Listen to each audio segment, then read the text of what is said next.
Water restrictions in the West are making news. Is Arizona far behind? Right now, we've been taking excess CAP water and storing it underground. It'll be difficult to do that, so we'll see some changes coming up, but Arizona has planned very well. Arizona water. Is there enough, and how do we deal with the ongoing drought? This is Arizona Week.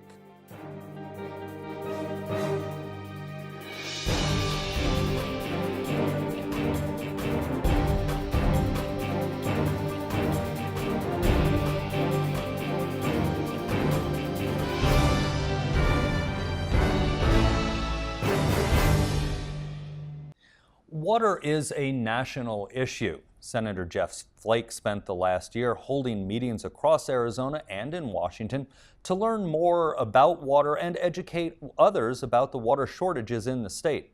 My colleague Vanessa Barchfield recently sat down with Senator Flake to talk about water.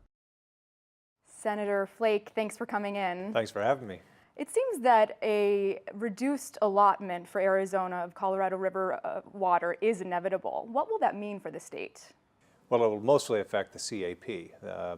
It may have some effect people who get water directly from the Colorado and Yuma, but the CAP will mostly be affected.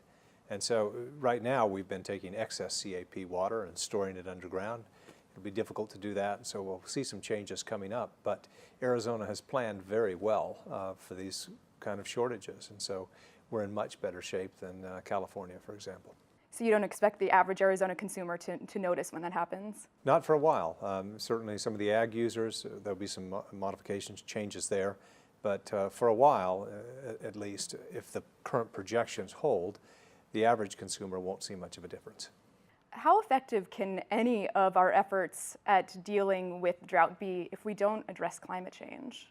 Well, obviously, when you look at the models going forward, we're looking at long-term drought. And so it's got to be taken into account. And it is in the modeling that we're using to figure out how much moisture is going to come in the upper basin and the lower basin. So it makes a difference. It has to be taken into account. You had a meeting recently with McCain, Ducey, and Kyle. What did you gentlemen discuss? I believe it was about water. Right, it was. We want to make sure that Arizona is speaking with one voice.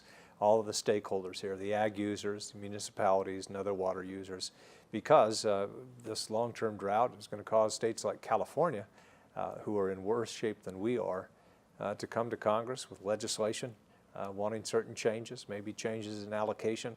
And we need to be together to have the most leverage as a state. And like I said, we've had the benefit of a lot of foresight from elected officials, for the past century, and it's really incumbent on us now to make sure that that kind of planning continues.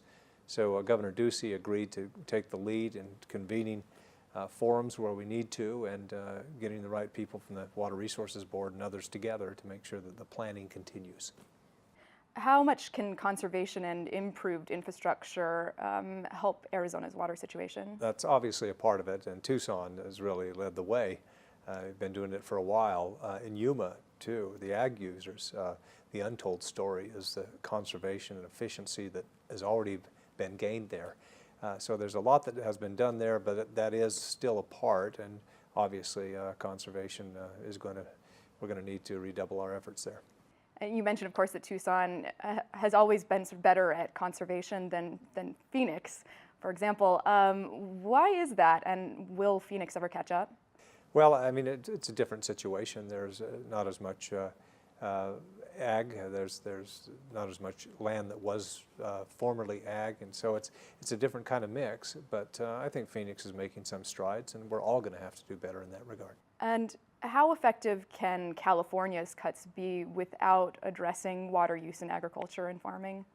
Well, they're going to have to address a lot of things. A lot of California's problems are obviously because of the long-term drought, but there are self-inflicted wounds there as well. They simply have not planned, and they're reaping the whirlwind now because of it. And so I think that they're going to have to look at just about everything: allocation, conservation, augmentation, the whole smorgasbord. And looking at California again, do you think it's time that Arizona starts rethinking or reshaping its own agricultural industry?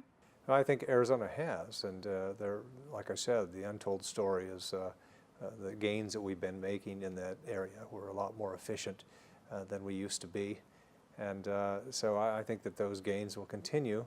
And U of A has been, a leader in research in terms of arid agriculture, and so there's a lot still to do, but we're in a lot better place than most states are.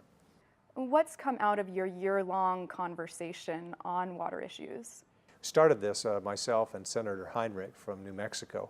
We both toured the northern Arizona forests here in Arizona and then went over to New Mexico. He has many of the same issues we do here to look at the watershed.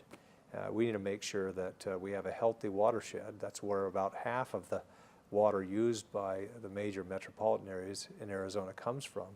And a healthy forest delivers a lot more water, more high quality water to our reservoirs than a choked, unhealthy forest like we have today. So we need to make a lot more strides in that regard. So that was the first part of the discussion. Then we had folks from Water Resources Board come to Washington. I had them brief my colleagues on the challenges that are ahead and where we are. And so we've had good discussions, not just here in Arizona, but in Washington as well. And then we've had various forums around the state, ending today here in Tucson. So it's been a great year. I've learned a lot.